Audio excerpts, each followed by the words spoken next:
Welcome, everyone, to the mid-November installment of the online Carmine Street Metrics. Now that we are doing some in person in New York and some on Zoom, we felt that it was important to continue with some online components since we do have kind of an international audience and participation. International and national in various states. I'm here with my co-host, Wendy Sloan, and our third co-host, Therese Cole, is not going to be joining us for the Zoom readings, but she will be continuing to host the in-person ones at Jefferson Market Library in New York. So it's really a pleasure and an honor to welcome our readers today, Katie Hartsock and Charlotte Innes and Michael Palma. As always, we are going to start with the open mic. And our first open mic reader is Claudia Gere. Thank you, Anton and Wendy, and hello, everybody. I'm going to read something from my 2006 book, Humor Me, just for change, and this is called Etude. These sounds are only fragments of the dark, not music, never that, not even variations on the noon, whose fever they help dissipate. Here is a careless breeze grown to a gust and wrestled back, a flapping gate, whose stroke and tap contain and lose the quiet, the hum of a passing engine. And yet, I seem to coax them into phrases that start and end and echo, assigning measures to the engine's drone, giving the gate staccato. As phrases, they can modulate and turn. The wind becomes a dolorous sigh that doesn't leave when fever's broken. Though music will possess, reject, possess me, and reject me finally until there is no melody but one. Thank you. Thank you, Claudia. Thank you. Our next open mic reader is Anne Drysdale.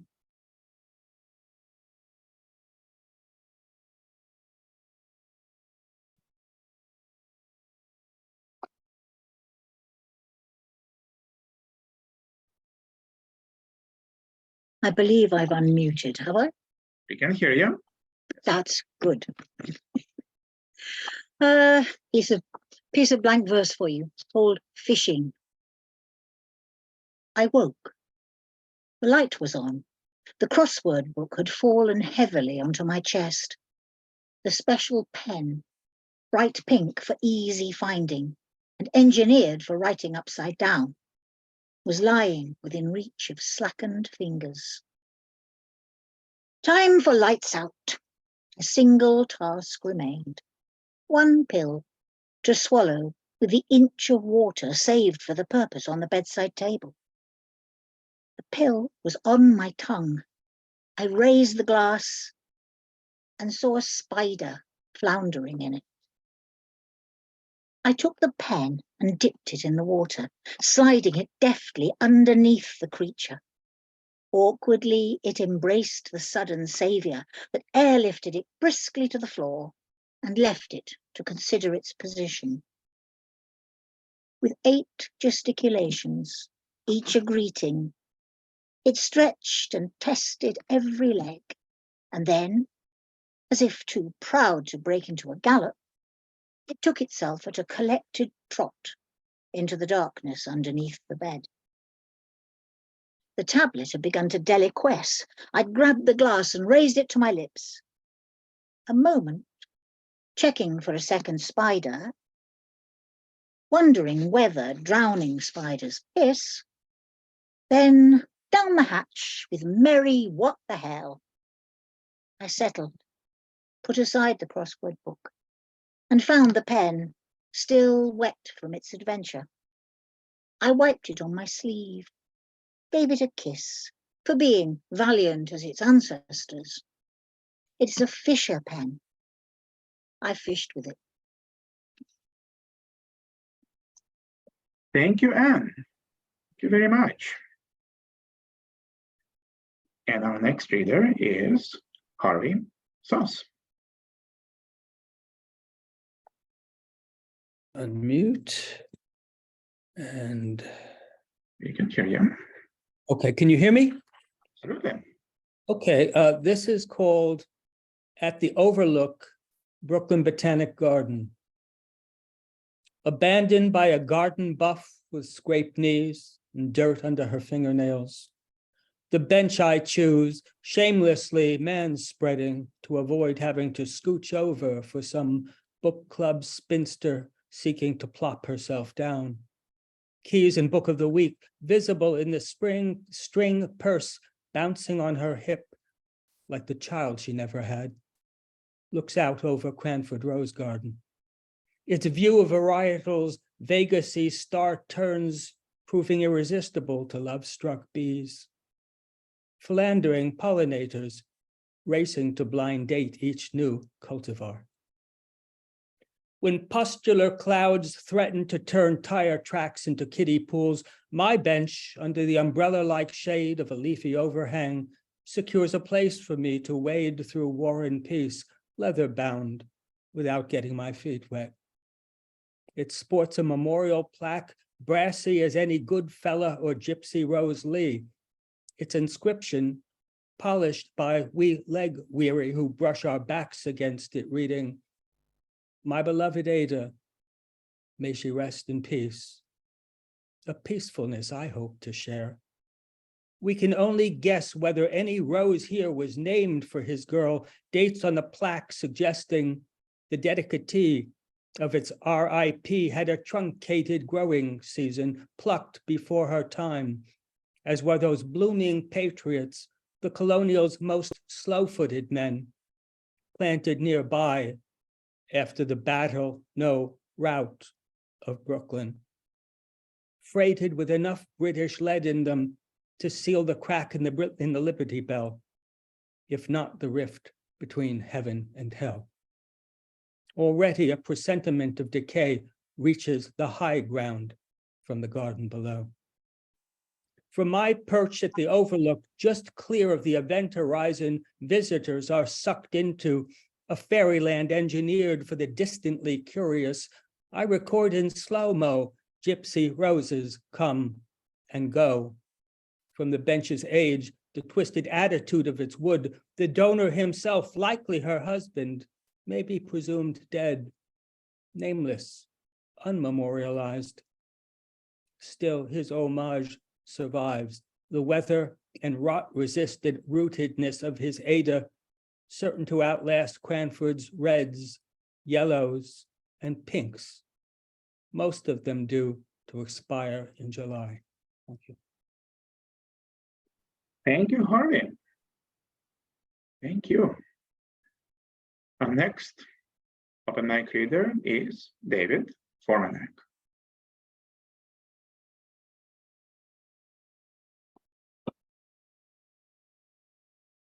You're still muted. Excuse me while I'm on mute. Hey, how nice to see all of you. Mhm. Gee, I sure do miss New York. I haven't lived there for so long, but I'm from like all of Eastern New York, but now I live in picturesque Tiverton, Rhode Island, and I'm so happy we can have a Zoom now and then. Well, like the world's going to hell, so I don't care. Ampersand, etc. Revive the ampersand. It was integral once. They'll say I'll have to drink unsweetened coffee. 2-hour alphabet recited long ago, if I care to salvage my vintage teeth. Its shape is Latin, et, that we, even if I don't add sugar to it, voice in a German dialect. I might still want to dip my spoon and stir. A single keystroke on a real keyboard. The world is overrun with serious folks. 3 on a pocket telephone. Look at the damage they cannot help doing. You can't pin Dylan down. He was a funny guy. He is not a serious person.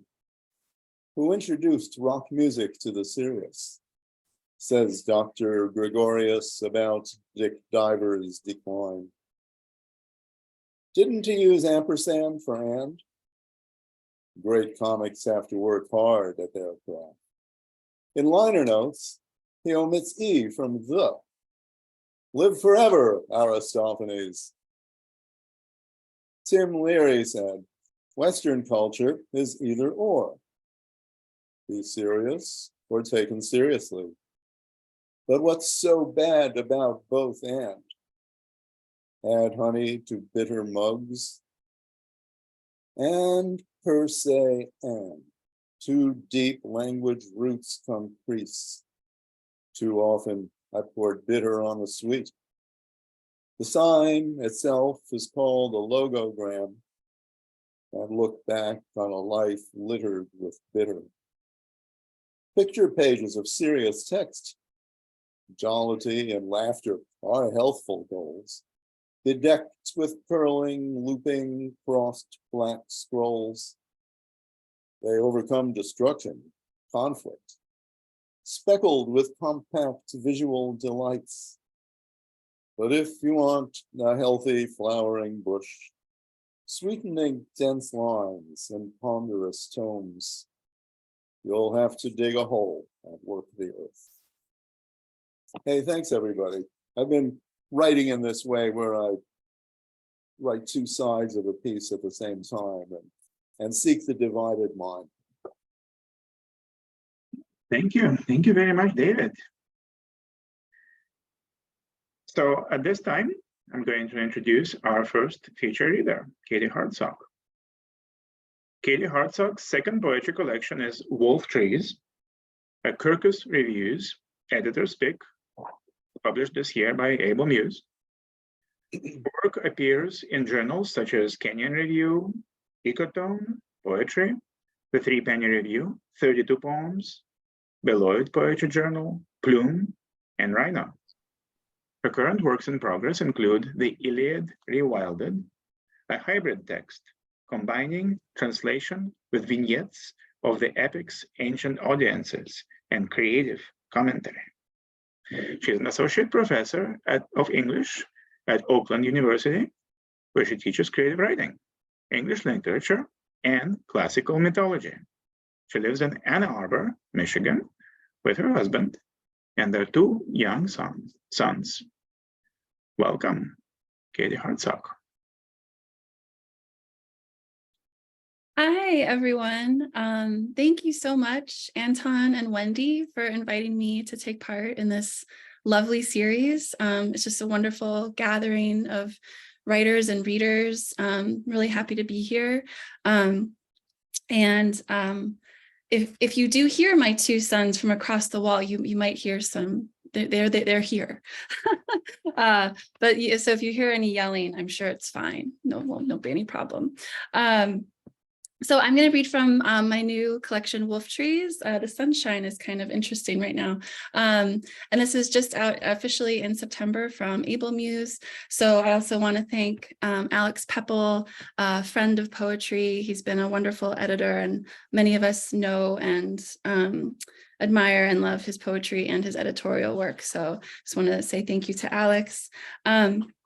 So Wolf Trees has a lot to do with motherhood, mythology, Midwestern woods, and also living with type 1 diabetes, which I have done since I had a late onset diagnosis in my late 20s.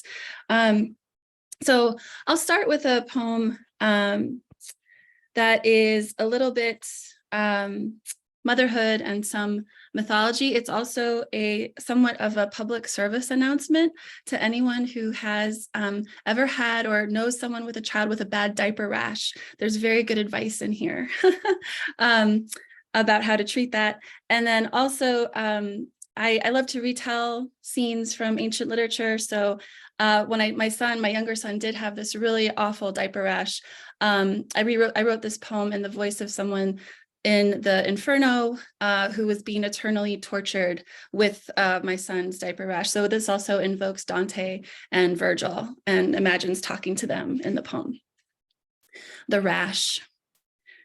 Like a criminal, it had its reasons and eluded understanding for far too long. Antibiotics and a dairy and soy intolerance made the baby's stool so frequent and acidic it burned his flesh, just the same as flames would have burned. The doctor used words like corrosive and caustic. Bent over him weeping, I thought we made a scene somehow left out of the Inferno. The man whose midlife crisis knocked him down to hell's own gastric acid, and his guide, a poet from 2000 Roman years ago, whose tomb Italian teenagers still get arrested for breaking into to get it on. Descend a hill tapestried with fire to a field like a blistered hide, where hiss the bile ponds and their runoff streams of scum that excoriate whatever they touch. Now they see me, wilted over the changing table at the mouth of my fountainless cave, my grief a record skipping beneath its needle on the cool, my grief a record skipping beneath its needle. As soon as I get a new diaper on, the child shits and shrieks again. And clear complexioned goblins see to it that my diaper stash and all the stuff I marshal to protect his skin, Maalox, calmoseptine, aloe vera, and Vaseline topped with cornstarch, remain eternally replenished. Dante asks, "Oh, mother, with your bird's nest hair and crooked back, what have you done to earn your place in these?" And then he still talks for a while. They wait for my reply, the red depths of my monologue. While they watch me fold the diaper, the wickedly necessary diaper, I speak briefly about tenderness. And throughout the book, there are poems with, they're part of the wolf tree sequence, which I'll talk about in a minute. But there's also poems with wolf or variations of wolf in the title. And we had talked as we were, before the reading officially began, about poets writing in both formal and free verse. And that's something I'm definitely, I love to do. And this is a sonnet. It's actually a double sonnet, but it kind of plays on the double sonnet.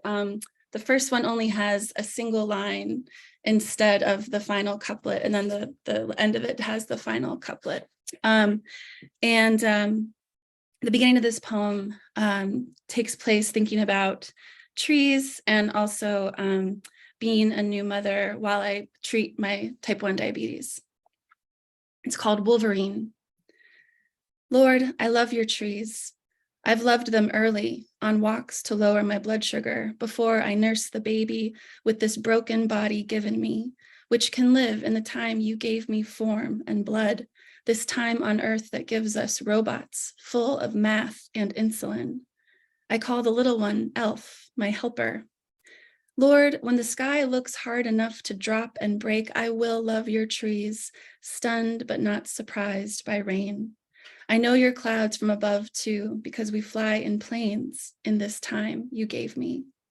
Lord, I am stumbling, bowed with a beer in the backyard as the dusk spreads its bouquets within your trees, dark as the Iron Age. Lord, I love the lights in the front yard of a house just 1 block north of us, yellow globes of light, prismated with a solar-powered look.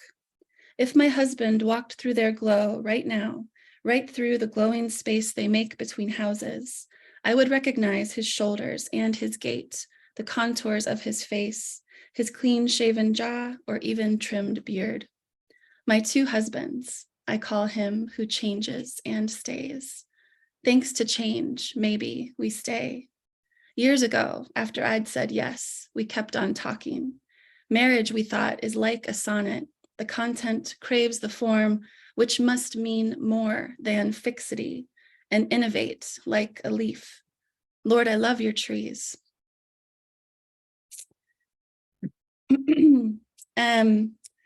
I will follow that one up with a short little love poem for my older son.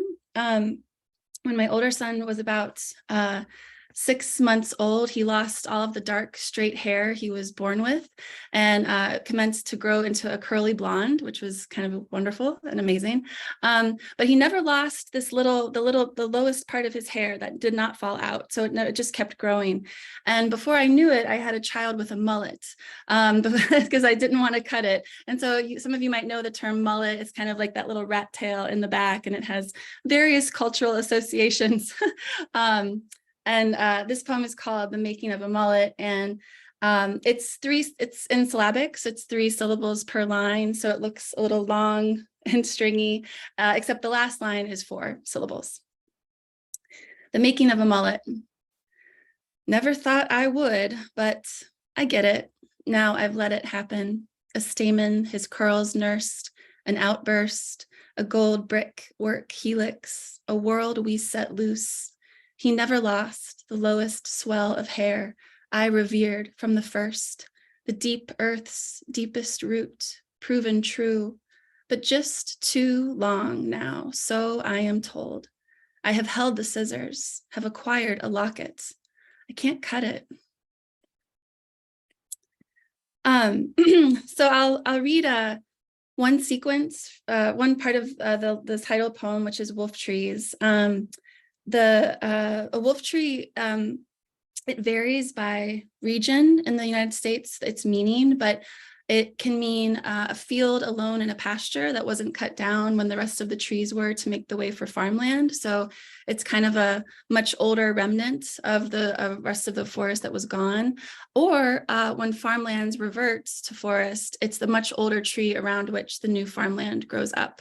So in either case, it's sort of a remnant of like a former world. And for a long time, I couldn't write about my diabetes. It was such a life-changing diagnosis. And I think about it and treat it so many times a day. It's almost hard to explain to people how much it kind of consumes my thoughts. But I wanted to write about it increasingly, especially through my pregnancies, which were difficult with the diabetes. So I wrote a long poem, which, as I said, it's the second part of the book.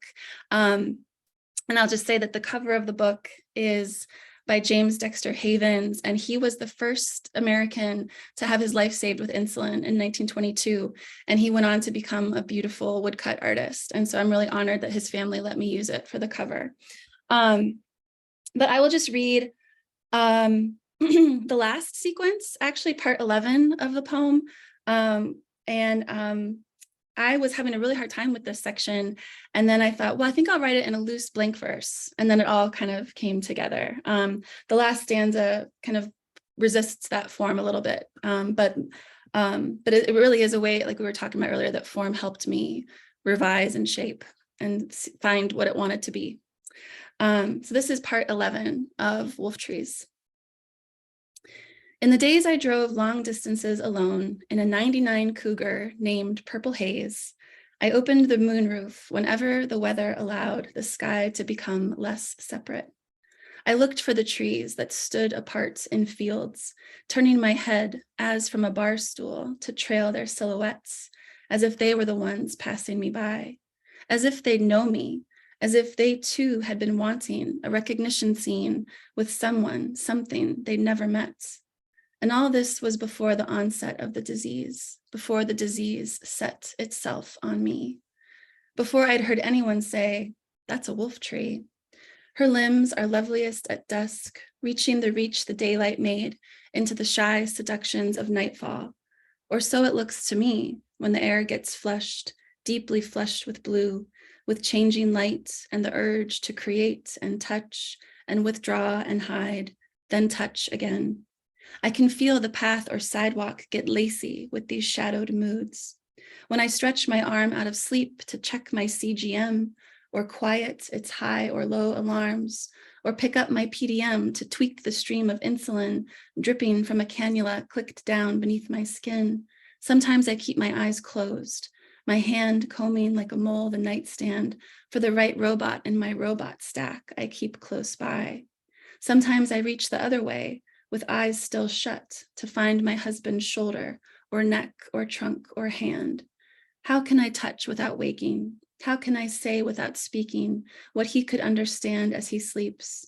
How can I filter into him as a wolf tree once talked to me? I was 36. It was just after dark on one of my pregnant walks I would take to lower my blood sugar for the baby, the baby, the baby. And I'd have thoughts. I wasn't meant to be doing this, or we shouldn't be here. At the wolf tree's edge, I stood beside another whose blood remains, its engines louder because remnants, her body a body that owes some favors. I touched her bark and felt a jolt. I held on and felt the hush. The quickest sweep of headlights pulling in a driveway made us shine. It was one of those nights when the new moon's up there somewhere, and I knew where. I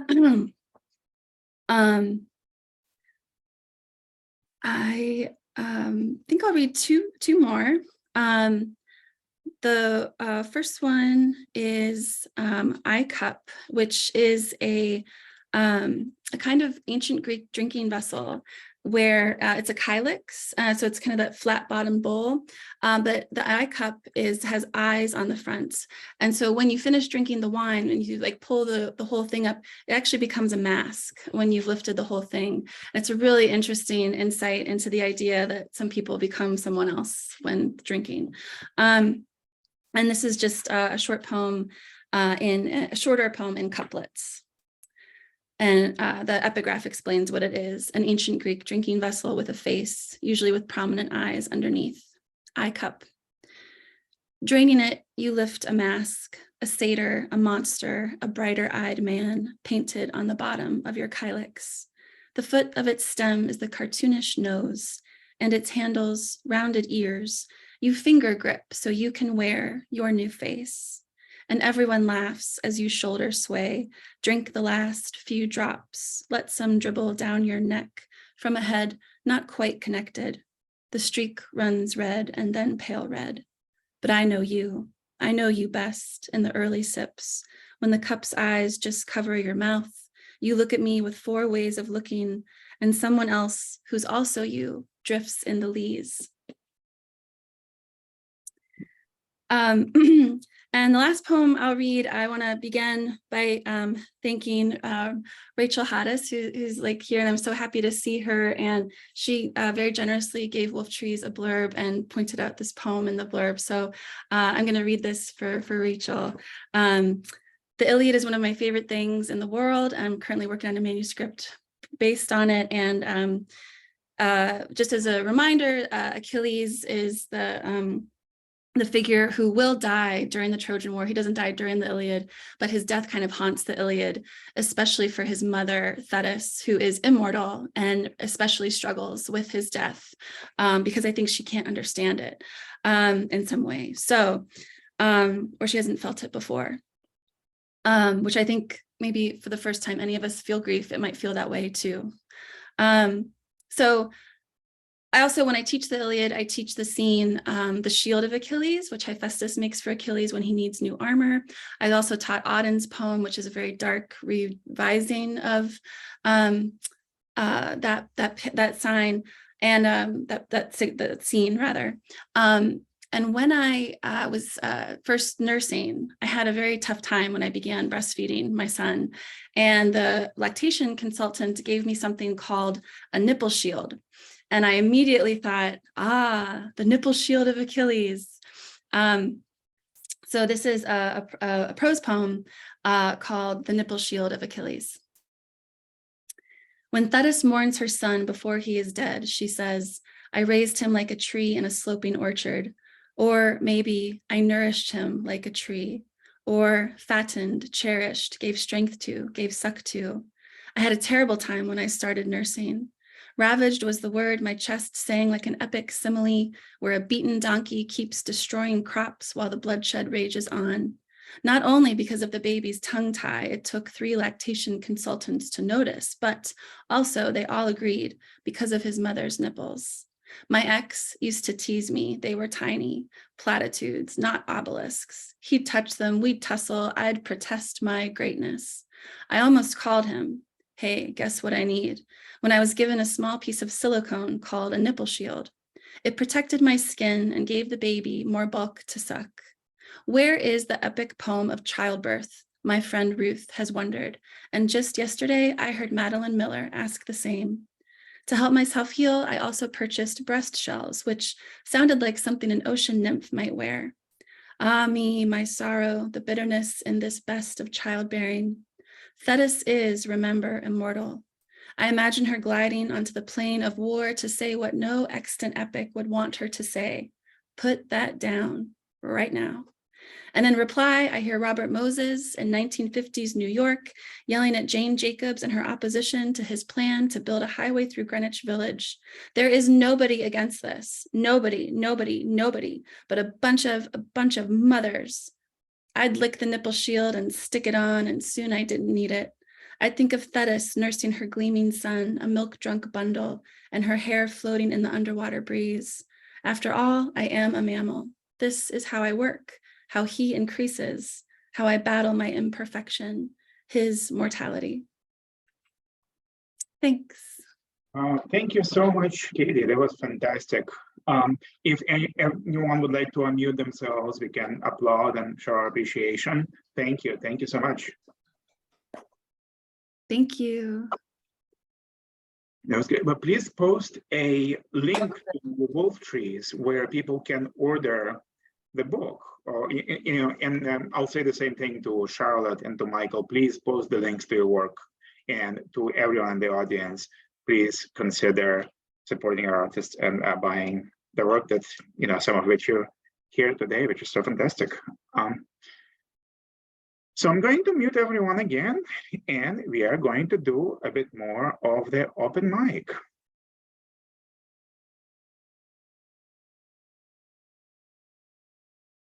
And our next open mic reader is Barbara Lydecker Crane. Barb Crane. Hi, everybody. It's really nice to see so many familiar faces and some new ones this afternoon. And Katie, your reading really, it's been a long time now, but it really made me remember diaper rash and issues with breastfeeding, and long gone. It all worked out, just so you know. So I'm going to read one sonnet, which is from my brand new book, You Will Remember Me, published by Able Muse and the capable designing and editorship of Alex Pepple, as you mentioned, Katie.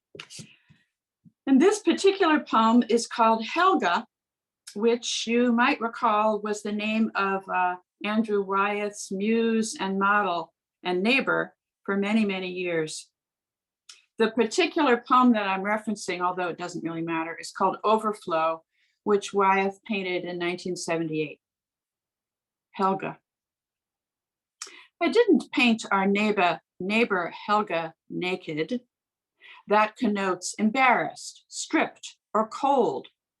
I call her bare, instinctive, somehow sacred. Her strong and supple body would unfold and lie in perfect peace and natural ease wherever. She's lying on an attic bed here on an August night. A whiff of breeze came through to brush her hips and back and head. She smiled slightly as she held the pose. For 15 years, I learned beside this muse, as if some inner truth had shed its clothes and led my brush to paint its finest views. Was she my lover? That I will not say. This is an ode and not an expose. Thank you. Thank you, Barb. Thank you. Our next reader is Mark McDonnell.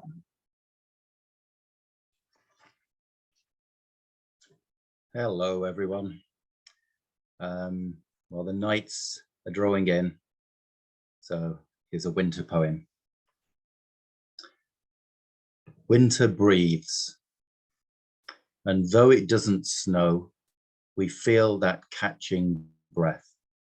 Peer closer now and keener into granular light. Ready for the snow, we'll float through earth in days like a midnight leaf. Coats, hats, a relief to be a darkened thing in smudged and smoking dark. Inside blurs without, a house strewn with twigs and sodden grass from boots. Glove prints melt on walls, while echoing like halls, the fields are palatial white.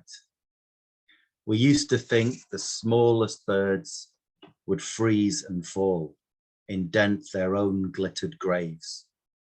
We'd watch the shifting powder closely for beak or wing. Rum stoked soon, we'll sing. Heart clutched, muffled throats will swell for childhood. We wait for our roaring past to broach the liquored dam, for dumbly festive glow to soothe with cheapest tears. Give us that first day when the world is white. Forgive us our fickle ways when February's wagons spill their gritty load, and still it hasn't snowed. Thank you. Thank you very much, Mark. Thank you. Next reader is Daniel Klawitter. Thank you, Anton. So I thought it would be fun to read one of my formalist poems for children. We've already heard a great poem about a spider from Anne, and this one is about a praying mantis. So this one comes from my 2019 book, The Trickster, Poems for Very Clever Children and Silly Adults. The Praying Mantis. I think the neatest bug of all must be the praying mantis. They know Kung Fu, and it may be true that they used to rule Atlantis. They might resemble leaves or sticks, these masters of disguise. They can see in true 3D. Why not? They have 5 eyes. It's so cool how they can turn their head 180 degrees. These carnivores who live outdoors have lots of expertise. And the lady praying mantis can have 1,000 youngsters, but she sometimes eats the father from his head down to his dumpster. Thank you. Thank you very much, Daniel. Okay, well, we are now going to move on to our second feature reader, Charlotte Innes. Charlotte Innes is the author of Descanso Drive, a book of poems published by Kelsey Books, and 3 poetry chapbooks, most recently 20 Pandemicals, also published by Kelsey in 2021. Her poems have appeared in many literary journals in the US and the UK, including the High Window, the Hudson Review, the Raintown Review, Rattle, and the Valparaiso Poetry Review. A former newspaper reporter, freelance writer, and teacher, she has written on books and the arts for many publications, including The Nation and Los Angeles Times. She's been a featured reader for poetry readings in the US and UK, and for Rant and Rave, a live storytelling series produced by Rogue Machine Theater in LA. And she was recently interviewed by Poetry LA, a long-running video series featuring over 700 poets from Southern California. Originally from England, Charlotte now lives in Los Angeles. Welcome, Charlotte Innes. Thank you, Anton, so much. And thank you to both you and Wendy and Carmine Street Metrics for doing this. And I was ready to miss it terribly, but now I don't. I only have to miss it half as much. So I am going to read. I thought I'd try and read some new poems. One of them very new, and see what happens. And also some slightly older poems. The first one, it's funny. Someone mentioned what was it? Modernism. And I realized when I was writing this, now I just tutor, I don't teach. I was tutoring this kid in reading The Wasteland, He's only in 10th grade and he's reading The Wasteland. And I realize it's a collage, you know, it's really as a collage poem. And I realized that unconsciously I was making a collage with this poem. So it's a little bit of an experiment. It's called The Children. Too late for lost loves.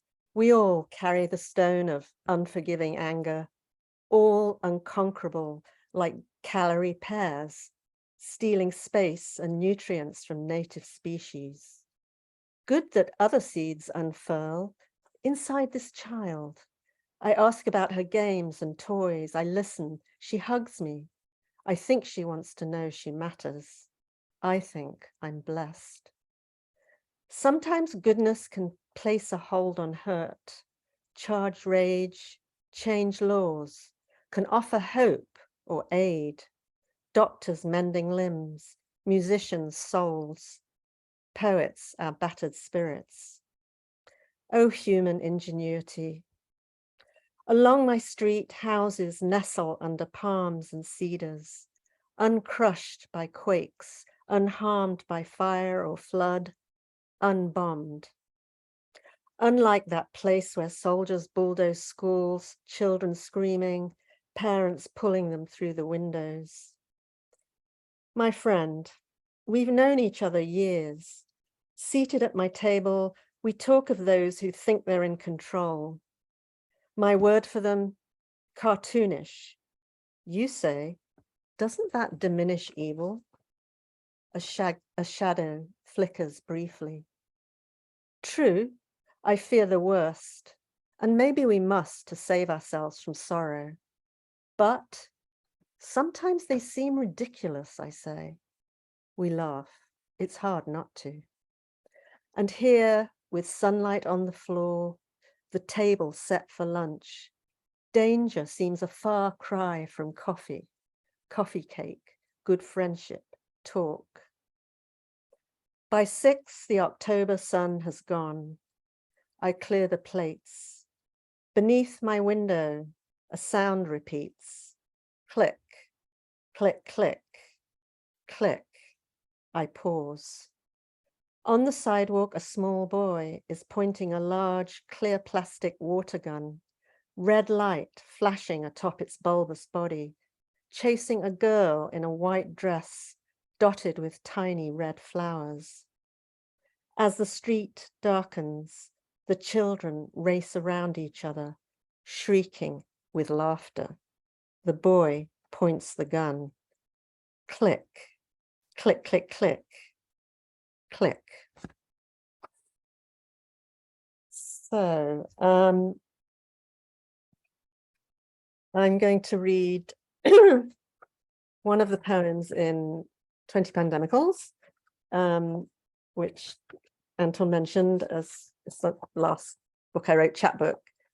And this, I guess it kind of echoes the last poem a little bit. It's called Pandemical number 7. They're all numbered, so this is number 7.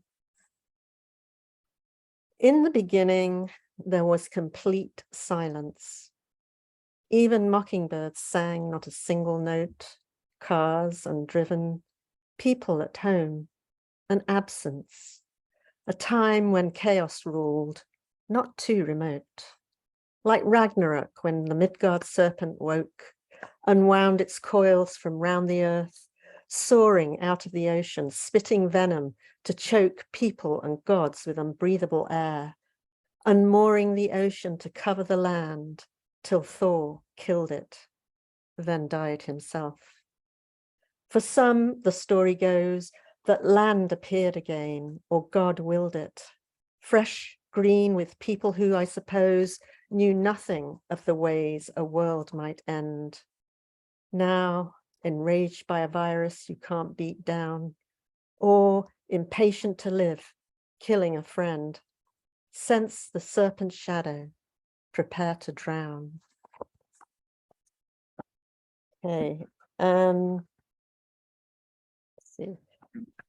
I am going to read another fairly recent one. It is actually going to be published in the spring. I just found out. And it's a bit different, but I've realized the poems I chose keep touching on death, and it wasn't my intent, but I guess it's sort of preying on my mind a lot in recent, well, I say months, years, actually. This is called Slow Walk. I take my father's arm. We are about to embark on a long journey across the lawn. From hydrangea curling round the back door to a Norway maple at the final edge. 35 yards and then 35 yards back again. It takes an hour. Each time I visit, I insist we walk. Some vague idea I have to keep him fit. He's always game, although the distance lessens. Now, at 97, he totters along with his 2 walking sticks, refusing a walker, veering slightly left. I tug him gently back on track. Alzheimer's clouds his brain. My goal is to have a talk as best we can. I didn't know that this was to be our last, and I don't remember much except when I asked if he recalled where he grew up, he answered promptly, 16 Hittorfstrasse, with the triumphant look of a student who knows he got it right. No sign that this was a place he was forced to flee.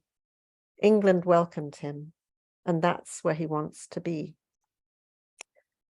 5 months later, I'm on the plane. He fell downstairs, filling his brain with blood. They say he won't last long, but he toughs it out for 4 more days. At 10 p.m., my stepmother gets a call. We go to see him one last time. His mouth is open wide like a baby bird's, but he looks easy, the old traveler, almost ready for his final journey. And how my father loved to travel. Summers, we camped in Europe's outer reaches, Dubrovnik, Slovakia, Greece, though never fascist Spain. We skied in Scotland, climbed in Wales, hiked by the River Dove, the moors on Kinderscout. But he loved to be home. My stepmother had engraved on his headstone a granite rock from the local quarry, the final line of Tennyson's Ulysses, to strive, to seek, to find, and not to yield.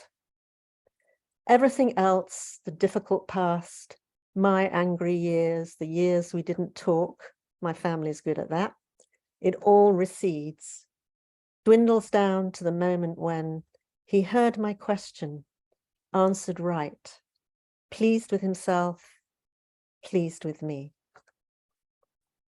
Okay. Switching gears. Oh, yeah, actually, I just wanted to say, I almost forgot. This poem that I just read, Slow Walk, mentions very briefly my father's background as a Jewish refugee from Nazi Germany. And actually, this book, Descanso Drive, has a whole lot more poems about my family background and the Holocaust and, you know, everything related to that. It has other things too, but that's a big chunk of it. So if you're interested, Descanso Drive. Okay, I think I was going to switch gears slightly because I was going to read another pandemical, but I'm going to read this one because partly because, well, Katie, Katie mentioned tenderness and also that diabetes, and my stepson actually had, you know, had started to have diabetes when he was 10 years old, and he's now heading for 50, you know.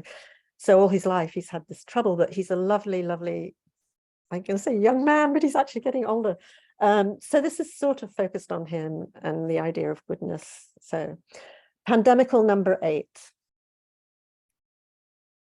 My stepson notes his dad, that is my ex, died 3 years ago today. He's tagged his mum, my ex's widow, and me. He says, thinking of family today. I'm dragged teary-eyed through all my deaths, his death, my dad's, my cat's, the death of my best friend, and what I thought I had discarded, shibboleths creeping in like little deaths. No end to should I haves or shouldn'ts. I know, of course, no matter what I should or shouldn't have done, it's done. I'm awed by my stepson's grace, flaws be damned. Now, in this time of death, let's shun the dark.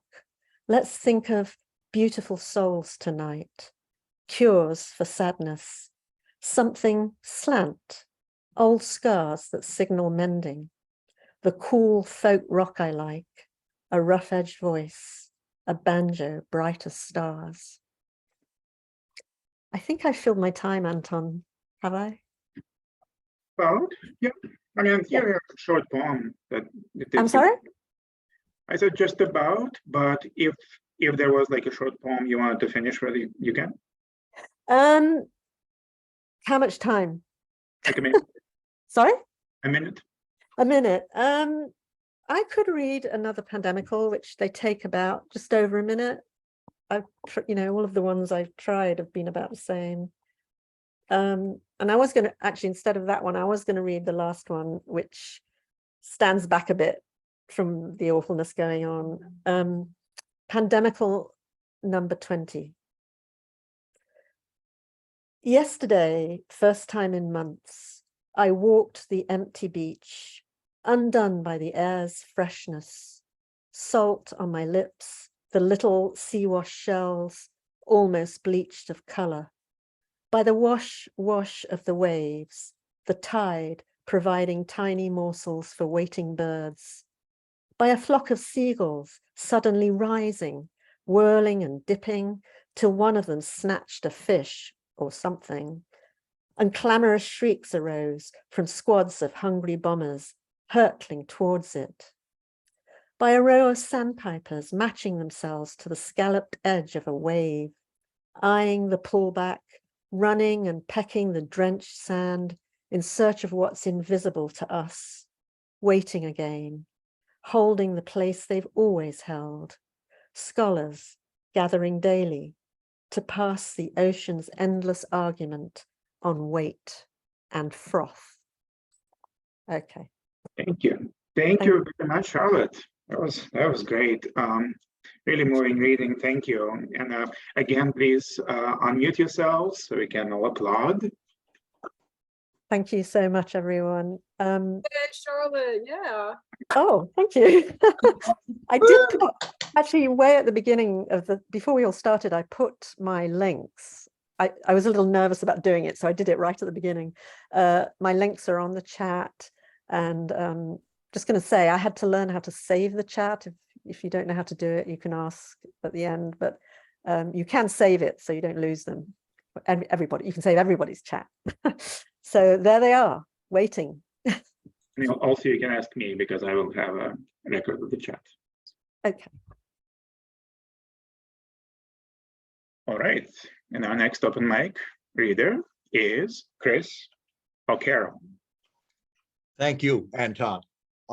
Here in the US, it is Thanksgiving week.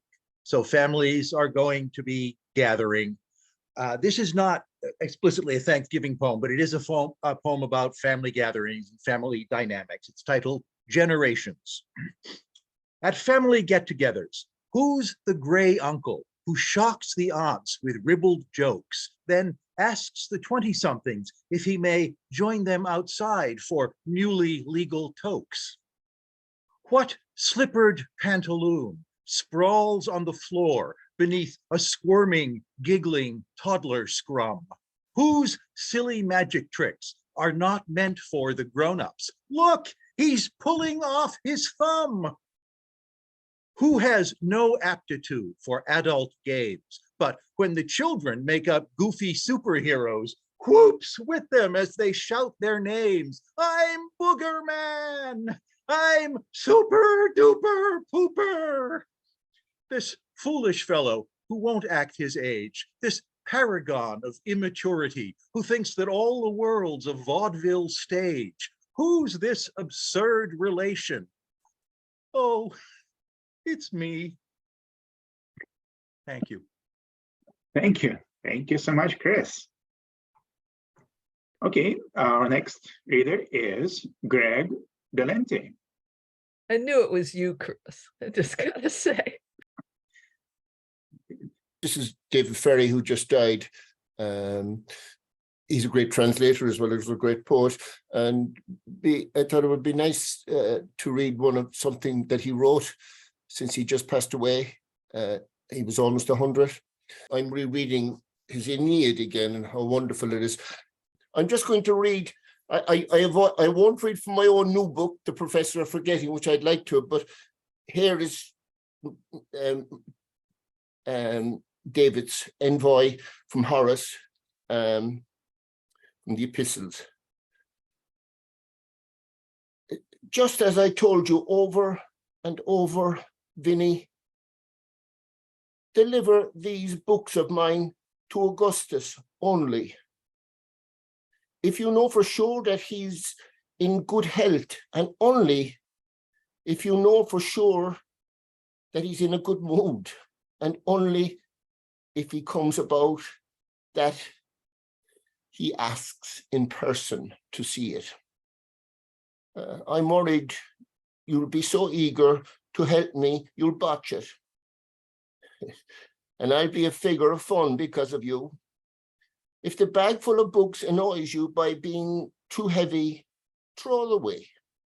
Anything rather than bring it into his presence and plop it resentfully down, turning your patronymic Azina into a joke that everyone there has a good laugh at. Struggle manfully on, making your way over mountains and rivers and swamps, through snow and sleet.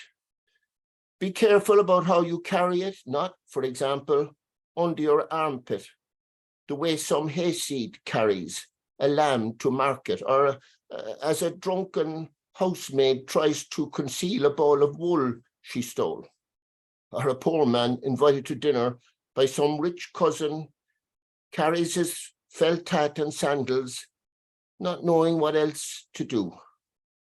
And Vinny, please, when you get there, don't tell whoever you meet what it cost you in sweat to carry this bag of poems all the way there.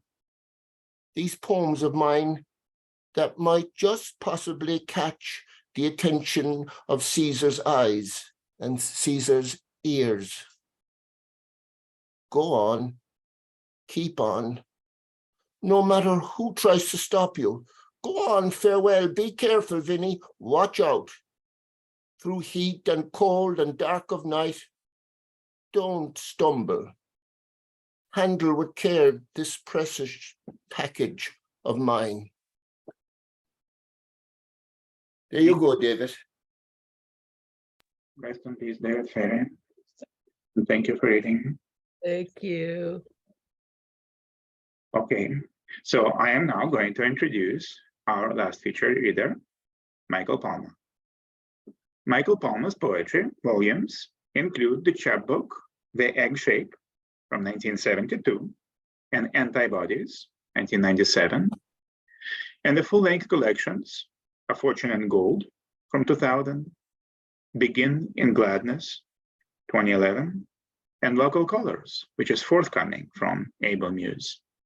He's published 20 volumes of translations from modern Italian poets, including prize-winning versions of Guido Gozzano and Diego Valeri with Princeton University Press, as well as Faithful in My Fashion, essays on the translation of poetry, which came out in 2016.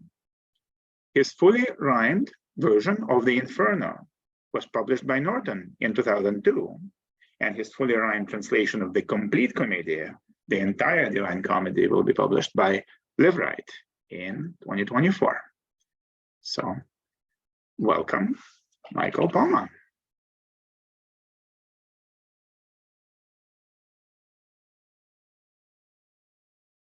Thank you very much. Can you hear me? Yes, we can. Thank you very much, Anton and Wendy, for hosting the event and for being so kind as to invite me to read. And thank you to all my friends who have taken the time to participate. And thank you especially to all the people who have read before me, the two excellent features, and all the other fine poets who have read. I guess I should begin by balancing my biographical sketch with the other two and adding a final sentence. He lives in Bellows Falls, Vermont. Now, I'm going to read principally from Local Colors, the book that's forthcoming from Able Muse. It's a curious kind of a book, perhaps. It reprints the two chapbooks from 1972 and 1997 in their entirety, and two other sequences. The title grouping, Local Colors, which is 6 poems, one each about the 6 New England states, which were written in the late 1980s when I lived in New York. And the final grouping called Engagements, which are among the most recent poems that I have written. So that in effect, the book covers a span of well more than 50 years of poetry. The engagement, each of these poems engages a favorite poem of mine in some way, closely imitates its form, and in some fashion engages its theme and subject matter. The volume, Local Colors, is dedicated to my dear friends, Suzanne Noguer and Henry Grinberg, who I'm very pleased and honored to see are present. And I'll begin with a couple of poems from the first section, the 1972 chapbook, which, like many a young poet's first book, I suppose, is an uneasy blend of sentiment and arrogance. I'm going to slightly alter the program I originally intended to present. By the way, all the poems I'm going to read are very short. I have longer poems, but you'll be relieved to learn that I'm not going to read any of them. I'm going to alter my program a bit and follow Katie's lead. Daniel Tobin, who is also present, was kind enough to furnish me with a very flattering and generous blurb. And we're going to read the poem that he specifically mentions in his blurb. All the poems, by the way, in the two chapbooks are untitled. I have always wanted to write about fish, floating in pebbly ease in the middle of things, pushing bubbles to the top with a silent pop, deftly sideswiping all the plastic plants. Fish, in their fluency, don't ever show they know the burden they carry lightly in the deep. Do they live in the water because of the gills? Or do they have gills because of the water? All depends on the answer. With fish, one must give all to the fish, nothing to the writing. I don't even eat them. To write well about fish, one must strain in his craw with the Lenten spirit. And one other from the egg shape. Zoos are mean things, and squirrels are not enough.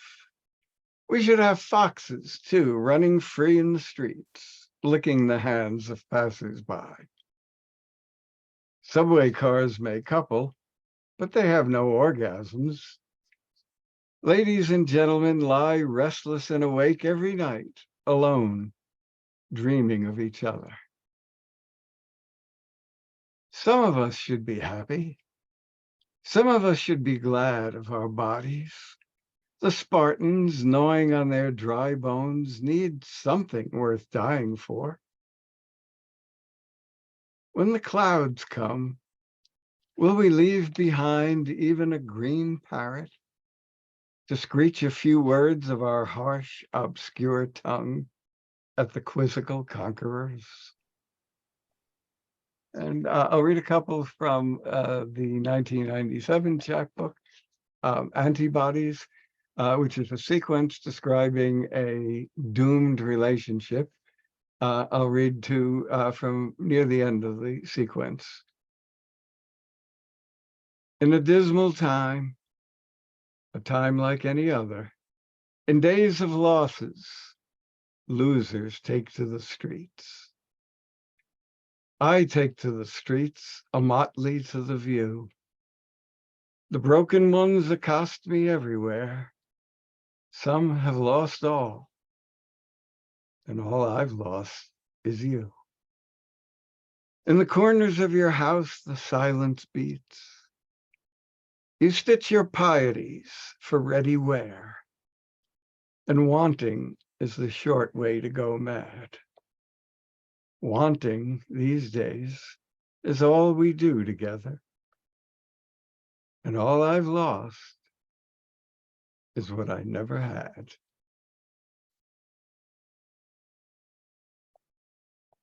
And the concluding poem from that sequence, which is, by the way, a sonnet. I never did anybody any good in the long run.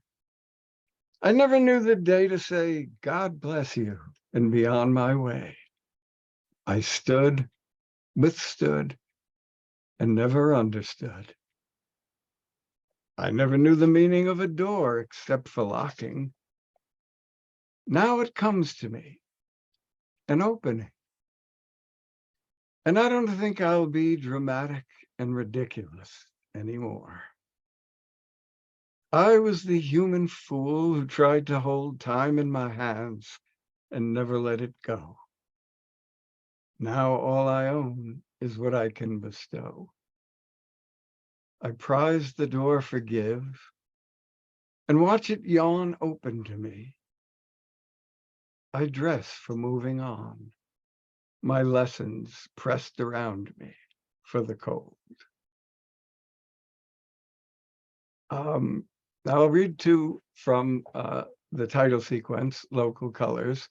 The first of them is about the state in which I am presently sitting. It's called Vermont. And the very opening of the poem alludes to a popular song from the 1940s, which some of you may be familiar with, Vermont. No moonlight this trip. Solid rain falls on the white, white columned inn beside the white church on the village green. And on trees where there should have been red, orange, yellow, stubborn leaves are green. In the dining room, utensils clink. An old man, scrubbed and bald and pink, sits with his women, young and old.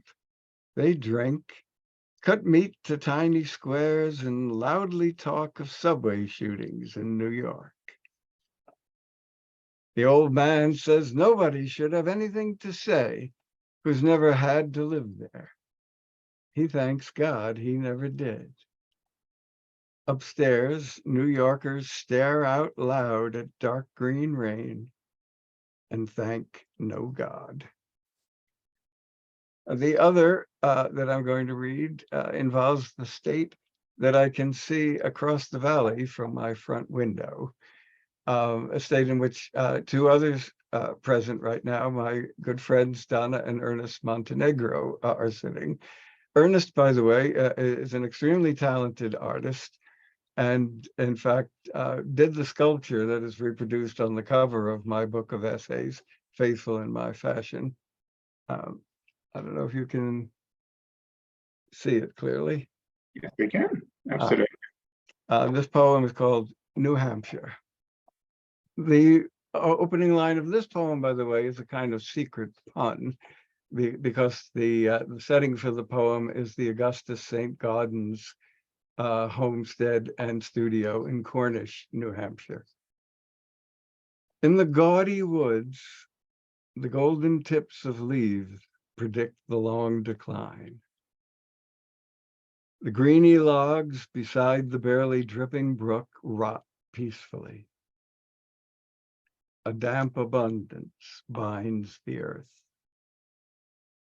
In the flat field, the square studio, faces of ivory and bronze, fixed figures, undissolving forms, smooth images of gravity. Gold light descends on their repose. In the ravine, amid the slim and upright trees, two lovers lean along the slope. Below the crest, their cleansing flow falls to refresh the calm and all-accepting earth. And from the last sequence, entitled Engagements, I'm going to read the first of the group, which happens to be the most recent poem I've written. It engages A.E. Housman's When I Was 1 and 20, and it ends with a crib from T.S. Eliot's Prufrock. Eliot, of course, is the last poet who would complain about such a borrowing. When I was 27, the world was in my hand. The answers were all laid out for me to understand. In lines and rhymes and stanzas and phrases neatly turned, I made myself a chapbook to show what I had learned. When I was 27, I glowed with what I knew. But in another booklet, when I was 52, the lines were pained and weighty, with lessons burned within. And now I'm crowding 80. And how should I begin? And finally, I'd like to end with a couple of poems from another manuscript, which is presently under submission elsewhere. Today happens to be my wife's birthday, and in honor of the occasion, I'd like to read a couple of poems about her from that particular collection. The first is called A Happy Marriage. My sweetheart suffers for her tiny sins, much more than she has any reason to. For in this business, reason rarely wins. She suffers more from what I put her through because of all the stupid things I do. My pouts and sulks, each petty irritation. In spite of all, she puts my feelings first and never wavers in her concentration on everything I need. And there's no doubt she'd take the same view of the situation, although she'd turn the whole thing inside out, with all the her and me of it reversed. And finally, the title poem from that manuscript, which is called In a Little Room, with the epigraph from Christopher Marlowe's The Jew of Malta. This is the ware wherein consists my wealth, infinite riches in a little room. This poem was written nearly 20 years ago, so you'd have to update the temporal reference in it. However, the truth of the reference remains as emphatically true as ever. In a little room. You've got to watch the ball, I've always said. It takes some funny bounces, usually to places that I thought I'd never see and wish I hadn't. Now and then it's led to a wild and unimagined bliss instead. Who could predict the serendipity that the most exciting girl on earth would be a woman in her 50s, here with me all night and every night in my own bed. Thank you very much. Thank you. Thank you so much, Michael. That was brilliant. Thank you. Well, I hope everyone can unmute themselves so we can all upload and thank Michael. Michael, please post links to your books, any that you may have, or please look for them. Yes, several of them begin in Gladness, the most recent full-length collection, and the book of essays, Faithful in My Fashion, are available on Amazon. And as is the Inferno translation in a very inexpensive and attractive paperback edition in the Norton Library. Of course, neither the Divine Comedy nor Local Colors has appeared yet, so I can't link to them, but watch this space. Watch this Again, space, thank you very absolutely. much. Looking forward to it. And thank you. And again, one more round of applause for all of our feature readers. Thank you, Michael. Thank you, Charlotte. Thank you, Katie. And thanks to all of our open mic readers as well. So watch for the announcement for the next Zoom reading, which will be Sunday, January 7th. And the features are yet to be confirmed, but we will be posting the announcement pretty soon. So thank you again for everyone for being here. Oh, Thank you, everyone. thank you. Thank you, What a lovely Anton. afternoon. Thank you. Great way to Fabulous, spend a yeah. Sunday. Yay. Yeah, thanks, everyone. Nice Thanks, to see you all. Anton. Thank you for Bye, everybody. Uh, Bye-bye. bye. Bye-bye.